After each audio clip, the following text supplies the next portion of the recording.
하나님의 크신 사랑과 은총이 여러분의 삶에 함께 하시기를 빕니다. 특별히 고 이세영 집사님을 하나님 곁으로 떠나보내고 가슴 아파하는 유족들에게 하나님의 위로하심이 함께 하기를 빕니다. 오늘은 고난을 축복으로 바꾼 백부장이라는 제목으로 함께 하나님의 말씀을 나누겠습니다. 여러분 혹시 고대 세계에서 노예가 어떤 존재였는지 알고 계십니까? 신약 성서가 기록되던 시기에 노예는 어떤 존재였는지 살펴보겠습니다. 고대 그리스 철학자 아리스토텔레스는 노예는 살아있는 도구다라고 말을 했습니다. 노예는 물건에 지나지 않으며 노예에게 아무런 권리도 없고 주인은 노예를 자유롭게 할 수도 있고 노예를 학대할 수도 있다라는 글을 남기기도 했습니다. 또한 고대 로마의 철학자 가이우스는 그의 저서 법학 강요에서 주인이 노예의 생사를 주관할 권리를 소유한다는 것은 일반적으로 인정된 것이다 라는 글을 남기기도 했습니다. 또한 로마의 저술가 바로는 소나 양은 말을 하지 못하는 짐승이고 노예는 말을 할 수 있는 짐승이다 라고 글을 쓰기도 했습니다. 이처럼 대부분의 노예는 인간으로 대접받지 못했고 짐승이나 물건 취급을 받았습니다. 하지만 모든 노예들이 그렇게 인간 이하의 취급을 받은 것은 아닙니다. 당시 사회에서는 전쟁이 빈번하게 발생했기 때문에 특별히 의사에 한해서 의사는 일정 기간 동안 환자를 치료한 후에 로마 시민권을 얻을 수 있었습니다. 또한 그리스 철학과 문학 그리고 예술의 조예가 깊은 사람은 로마 귀족의 가정교사가 되어서 그들의 자녀를 가르칠 수 있었습니다.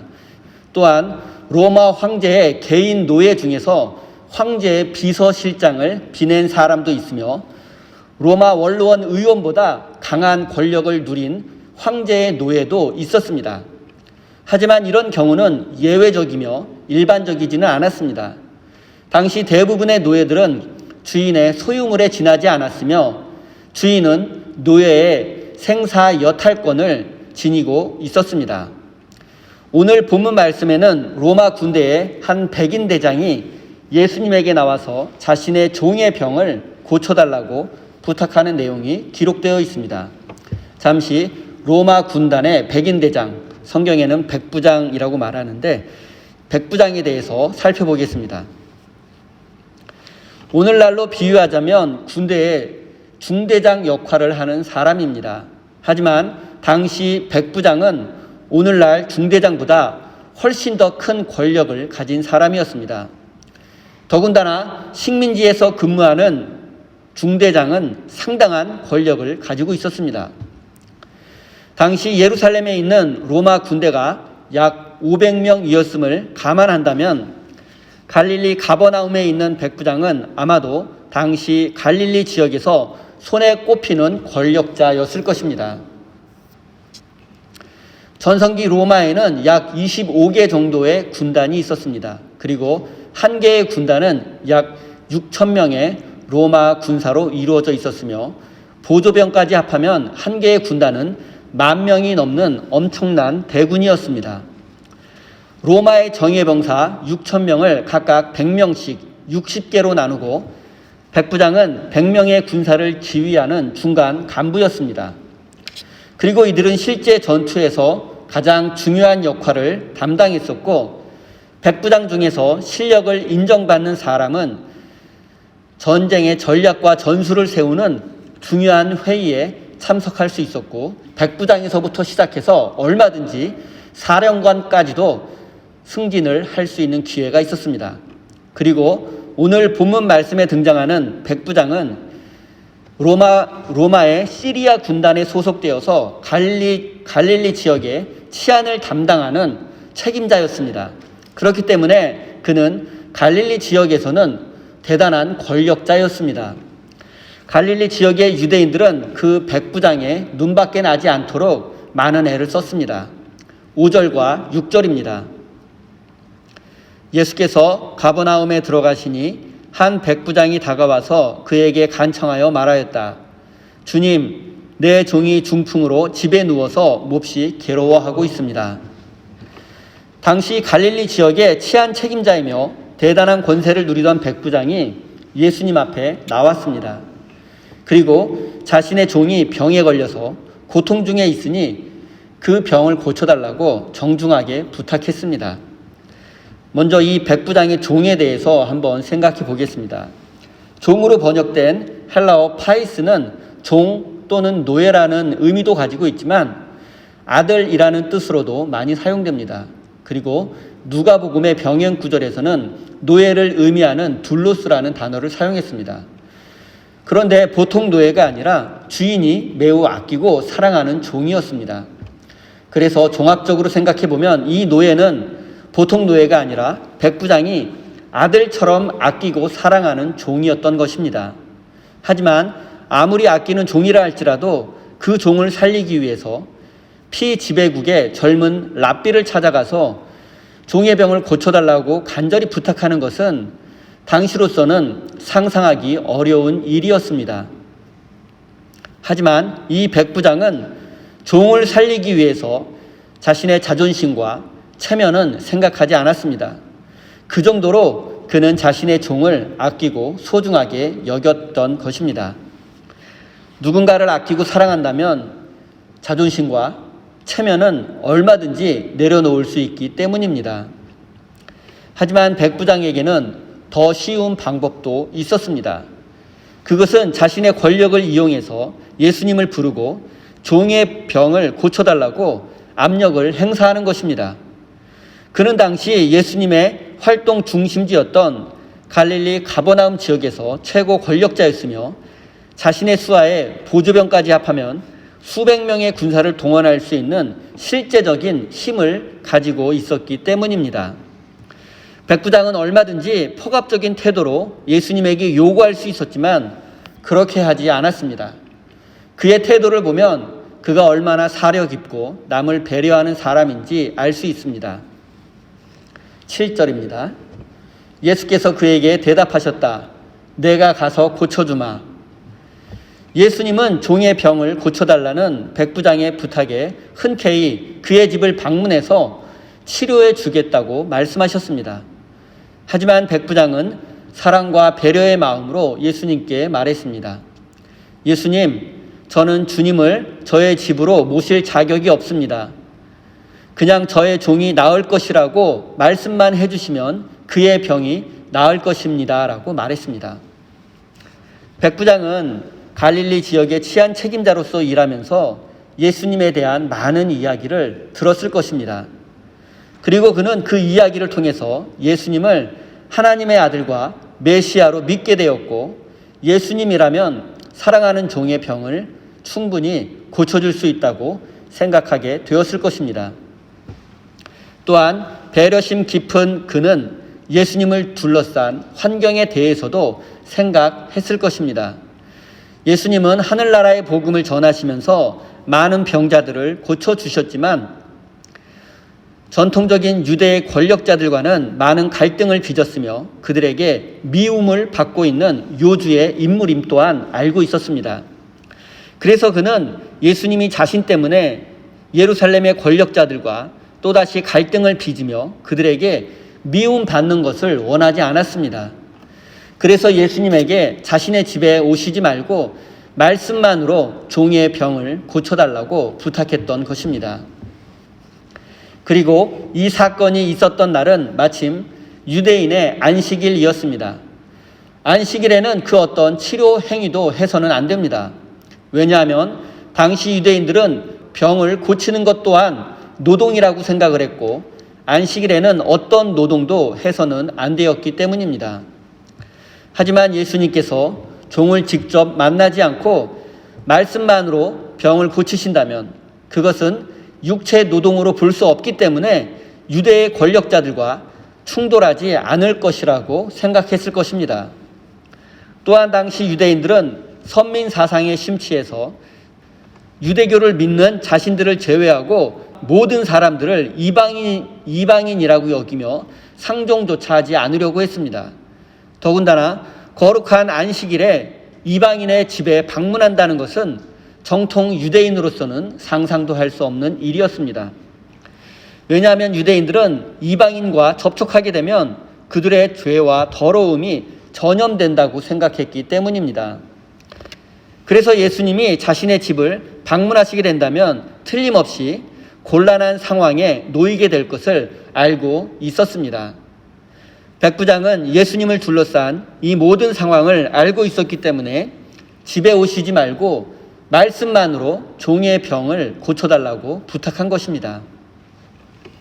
또한 예수님은 말씀만으로도 충분히 자신의 종의 병을 고칠 수 있다고 믿고 있었습니다. 따라서 백부장의 이 모습은 예수님을 향한 배려라고 볼 수 있습니다. 우리의 말과 행동에는 상대방을 향한 깊은 배려가 있어야 합니다. 그리고 배려는 타인의 입장에서 생각해 보지 않고서는 할 수 없습니다. 그러나 많은 사람들이 타인의 마음과 상황을 고려하지 않고 자기 중심적으로 말하고 행동합니다. 특별히 돈과 권력 그리고 세속적인 성공을 거둔 사람들 중에서 타인을 배려하지 않고 자신의 힘을 함부로 사용하는 경우가 빈번합니다. 이런 경우에 보통 갑질한다고 말합니다. 그리고 일반적으로 큰 힘을 가진 사람은 타인에게 큰 상처와 큰 고통을 줄 수도 있습니다. 누군가를 사랑하는 사람은 추진력이 있어야 하지만 동시에 그를 향한 배려도 잊지 말아야 합니다. 그리고 백부장은 사랑과 배려를 모두 가진 믿음의 사람이었습니다. 그는 종의 병을 고치기 위해서 자존심과 체면을 내려놓았습니다. 또한 예수님을 향한 배려도 잊지 않았습니다. 누군가를 향한 사랑은 그 사람을 위해서 강력한 힘을 발휘하지만 그 힘이 또 다른 누군가에게는 무례함이나 강압적인 방법으로 나타날 수도 있습니다. 사랑이라는 이름으로 그를 구속하고 자신의 소유물처럼 여기며 아픔을 줄 수도 있습니다. 그러나 참된 사랑은 백부장이 보여준 것처럼 감동을 주고 배려를 잊지 않는 것입니다. 상대방의 입장을 고려하지 않는 사랑은 이미 사랑이 아니라 폭력이기 때문입니다. 사랑 표현은 자신이 원하는 방식이 아니라 상대방이 원하는 방식으로 해야만 합니다. 사랑이 아름답고 선한 것이라면 그것을 표현하는 방식도 아름답고 선해야 합니다. 배려와 존중이 없는 일방적인 사랑은 진정한 사랑이라고 말할 수 없습니다. 본문에 등장하는 백부장은 자신의 종을 사랑했을 뿐만 아니라 예수님을 향한 깊은 배려도 잊지 않았습니다. 하지만 많은 사람들이 사랑과 배려가 양립하기 어렵다고 생각합니다. 왜냐하면 상대방을 너무 배려하다 보면 이렇게도 못하고 저렇게도 못하는 경우가 생기기 때문입니다. 백부장도 그랬습니다. 예수님을 배려해서 자신의 집에 오시지 말라고 한다면 종의 병을 고칠 수가 없습니다. 당시의 모든 치료 행위는 의사와 환자가 직접 만나야 했기 때문입니다. 심지어 예수님도 환자들을 고쳐주실 때 손을 잡아 주시기도 하셨고 기도해 주시기도 하셨습니다. 예수님도 환자들을 직접 만나서 고쳐 주셨습니다. 예수님께서 환자를 만나지 않고 말씀만으로 고치신 사건은 이 사건이 처음입니다. 하지만 백부장은 양립하기 어려운 사랑과 배려의 문제를 믿음으로 극복했습니다. 종이 고침받기를 원하는 사랑의 마음, 그리고 환자를 만나지 않고서는 고칠 수 없는 현실을 믿음으로 해결했습니다. 예수님은 자신의 종을 말씀만으로도 충분히 고칠 수 있다는 믿음입니다. 예수님을 주님이라고 부른 것을 통해서 백부장의 믿음을 확인할 수 있습니다. 왜냐하면 당시 로마 군인들에게는 주님이라고 부를 대상은 로마 제국의 황제 단 한 사람이었기 때문입니다. 더군다나 그는 로마 군단의 장교입니다. 그런데 그 백부장이 젊은 유대인 랍비를 향해서 퀴리오스, 주님이라고 부른 것은 상당히 위험한 일입니다. 황제 외에 다른 사람을 주님이라고 부르는 것은 자칫 잘못하면 로마 군인에게는 반역죄로 몰릴 수도 있는 중대한 일이기 때문입니다. 예수님을 주님이라고 부른 것은 나는 황제의 종이 아니라 예수님의 종이라는 것을 의미하기 때문입니다. 사랑하는 종의 병을 고쳐주고 싶은 마음과 예수님을 향한 깊은 배려와 믿음이 합해져서 그는 예수님을 주님이라고 불렀던 것입니다. 하지만 이 사실이 상관에게 알려진다면 그는 자신의 모든 것을 한순간에 잃어버릴 뿐 아니라 반역자도 될 수 있습니다. 백부장도 다른 사람들처럼 예수님을 그냥 랍비라고만 불러도 충분히 공경의 마음을 표현할 수 있었습니다. 하지만 그는 믿음을 가지고 예수님을 주님이라고 불렀던 것입니다. 그리고 그의 믿음의 핵심은 간절함과 사랑입니다. 18세기 말 프랑스 혁명 당시에 프랑스의 왕비였던 마리 앙뚜아네트가 밥이 없어 굶주린 백성들에게 케이크를 먹으면 될 것이 아니냐는 말을 했다고 알려져 있습니다. 하지만 이것은 역사적 사실은 아닙니다. 후대의 역사가들에 의해서 만들어진 이야기라고 합니다. 하지만 이 말이 우리에게 시사한 바는 매우 큽니다. 밥이 없는 사람에게 빵을 먹으라는 말은 그를 향한 배려와 존중이 전혀 없는 지극히 자기 중심적인 말입니다. 이렇게 말하는 사람은 사랑이 전혀 없는, 그리고 자기밖에 모르는 지극히 이기적인 존재입니다. 백부장도 병든 종을 얼마든지 입으로만, 마음으로만 사랑할 수 있었습니다. 더군다나 당시 상황에서 병든 종은 다른 사람에게 팔아버리거나 내다 버리는 것이 일반적인 관행이었음을 감안한다면 단지 마음만으로 사랑한다고 말을 해도 훌륭한 사람이라고 칭찬받을 수 있었습니다. 하지만 우리 그리스도인들은 그 정도에 머물러서는 안 됩니다. 마음으로만 사랑하고 입으로만 사랑하는 것은 예수님의 사랑이 아니기 때문입니다. 예수님도 우리를 향한 사랑을 입증하기 위해서 십자가의 고난까지 당하셨습니다. 백부장도 종의 병이 낫기를 간절히 바라는 마음 때문에 자존심을 내려놓고 또한 백부장의 지위를 빼앗기고 반역 죄인이 될 수도 있는 위험을 감수하면서까지 예수님을 만났던 것입니다. 그리고 예수님 또한 백부장의 이 모든 상황을 아시고 그의 사랑과 믿음을 칭찬하셨습니다. 10절입니다. 예수께서 이 말을 들으시고 놀랍게 여기셔서 따라오는 사람들에게 말씀하셨다. 내가 진정으로 너희에게 말한다. 나는 지금까지 이스라엘 사람 가운데서 이런 믿음을 본 일이 없다. 당시 사회에서 대부분의 사람들은 노예를 재산의 일부로 여겼으며 병든 종은 팔아버리든지 내쫓는 것이 일반적인 관행이었음을 고려할 때 종의 생명을 구하기 위해서 자신의 모든 것을 희생할 각오로 예수님 앞에 나온 백부장은 칭찬받아 마땅합니다. 사랑과 믿음에는 두려움이 없고 부끄러움도 없으며 손해도 기꺼이 감수할 수 있게 합니다. 하지만 사랑과 믿음이 모든 것을 가능케 하는 만병통치약은 아닙니다. 우리의 사랑에는 한계가 있기 때문입니다. 우리가 아무리 사랑해도 사랑만으로는 해결할 수 없는 것이 너무나 많습니다. 그때 우리에게 필요한 것이 바로 믿음입니다. 믿음이 클수록 더 큰 어려움을 해결할 수 있습니다. 아무리 사랑해도 해결할 수 없는 문제들이 있지만 우리는 예수님을 향한 믿음으로 그 문제를 이겨낼 수 있습니다. 사랑을 실천할 수 있는 최고의 방법은 바로 믿음이기 때문입니다. 사랑은 많은데 믿음이 없다면 그 사랑을 실천할 수 없습니다. 반대로 믿음만 있고 사랑이 없다면 그 믿음은 거짓입니다. 우리에게는 사랑만 있어서도 안 되고 믿음만 있어서도 안 됩니다. 사랑과 믿음이 조화를 이룰 때 비로소 열매를 맺을 수 있기 때문입니다. 따라서 사랑과 믿음은 언제나 우리의 마음속에서 함께 있어야만 합니다. 사랑이 하나님께서 우리에게 주신 하나님의 마음이라면 믿음은 하나님께서 우리에게 주신 능력입니다. 우리가 아무리 사랑하는 마음을 가지고 있어도 능력이 없으면 그 사랑을 실천할 수 없습니다. 믿음만 있고 사랑이 없으면 그 믿음은 이기적인 믿음이고 폭력적인 도구로 전락할 수도 있습니다. 반면에 사랑만 있고 믿음이 없다면 그 사랑은 무기력한 사랑이 될 수밖에 없습니다. 믿음과 사랑이 조화를 이룰 때 비로소 온전한 것을 이룰 수 있습니다.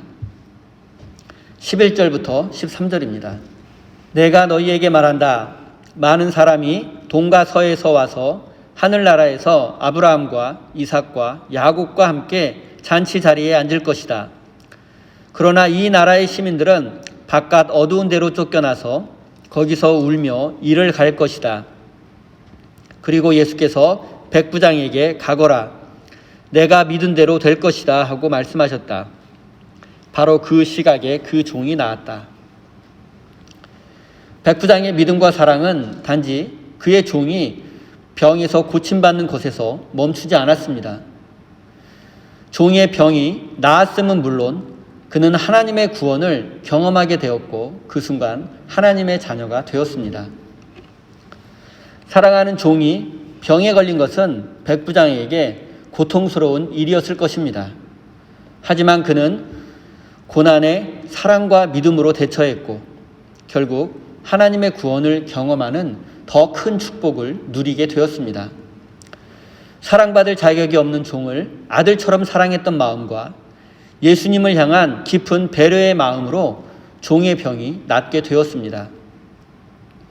사실 아들과 같은 종이 심각한 병에 걸린 것은 정말로 가슴 아프고 고통스러운 일이었습니다. 하지만 그 고통을 통해서 하나님의 은혜와 구원을 누리게 되었습니다. 만약 백부장의 종이 병에 걸리지 않았다면 어쩌면 그는 예수님 앞에 나아가지 않았을지도 모릅니다. 그랬다면 그는 하나님의 은혜와 구원을 누리지는 못했을 것입니다. 저는 어려운 가운데 있는 친구들과 이야기를 나눌 때 세상에 의미 없는 고통은 없다라는 말을 자주 하곤 합니다. 그리고 이 말은 오늘 본문 말씀에 백부장에게도 어울리는 말입니다. 분명 사랑하는 종이 병에 걸려 고통당하는 것은 백부장에게 큰 아픔이고 고통이었을 것입니다. 그렇기에 위험을 감수하고 예수님 앞에 엎드린 것입니다. 하지만 그는 결과적으로 종의 병을 고침받았을 뿐만 아니라 하나님의 놀라운 은혜를 받게 되었습니다. 그는 그 순간 그 자리에서 하나님의 백성으로 새롭게 태어나게 된 것입니다.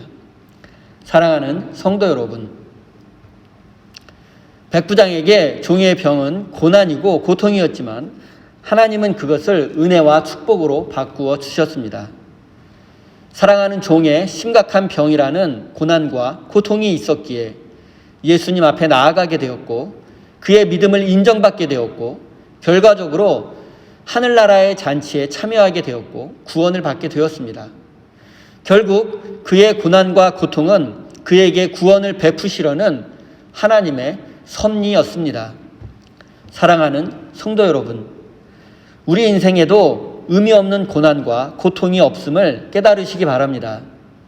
하나님은 우리의 아픔과 고통을 하나님의 은혜로 바꾸어 주실 것입니다. 지금 당장 우리는 하나님의 뜻과 섭리를 알지 못해서 안타까운 마음이지만 하나님의 시간이 되면 하나님의 뜻이 이루어질 것입니다. 사랑하는 우리 세임교회 성도 여러분, 오늘 본문 말씀의 백부장처럼 사랑과 믿음을 통하여 고난을 축복으로 바꾸는 사람이 되시기를 바랍니다. 또한 백부장처럼 상대방의 입장에서 생각하고 이웃을 배려하는 성숙한 믿음의 사람이 되시기 바랍니다. 그래서 인생의 고난 속에 숨겨져 있는 하나님의 뜻과 섭리를 깨닫고 고난과 고통을 하나님의 은혜와 축복으로 바꾸어가는 참된 믿음의 사람이 되시기를 예수님의 이름으로 축원드립니다. 기도하겠습니다. 사랑의 하나님, 지금까지 우리는 우리 인생 속에 있는 고난과 고통의 의미를 깨닫지 못하고 그것을 하나님의 은혜로 바꾸지도 못했습니다. 그래서 우리의 마음속에는 늘 불만과 두려움이 있었습니다. 왜 하필 내가 이런 어려움을 겪어야 하는지 원망하고 불평하며 하나님의 마음과 하나님의 섭리에 마음을 두지 못했습니다. 하나님, 우리의 마음과 생각을 지켜주십시오. 그래서 고난과 고통 속에서 하나님의 섭리를 깨닫게 하여 주시고 고난과 고통을 하나님의 축복으로 바꾸어가는 믿음의 사람이 되게 해 주십시오. 또한 우리의 이기적인 마음과 자기 중심적인 상황에서 벗어날 수 있도록 인도해 주십시오. 그래서 항상 타인의 입장에서 생각하고 이웃을 배려하는 성숙한 사람이 되게 해 주십시오. 우리의 말과 행동을 통해서 하나님의 사랑이 전해지게 하시고 우리의 사랑과 믿음을 통해서 고통 중에 있는 사람들이 위로받고 회복되는 하나님의 능력이 나타나게 해 주십시오. 자비하신 하나님, 이 시간 사랑하는 성도들이 기쁨과 감사의 마음으로 소중한 예물을 올려드립니다. 이 예물을 통하여 주님의 몸된 교회가 건강히 세워져 갈 수 있도록 축복해 주시고 하나님의 사랑이 온 누리에 전해질 수 있도록 은혜 내려 주십시오. 사랑의 하나님, 우리 세임교회 모든 성도들의 삶에 하나님의 기쁨이 충만하게 하시고 마음이 상한 자는 위로하여 주시고 삶의 의미를 잃은 자에게는 영원한 소망을 주시고 육체의 질병으로 고통 중에 있는 자에게는 주님께서 친히 그를 회복시켜 주십시오. 감사드리며 예수님의 이름으로 기도드립니다. 아멘.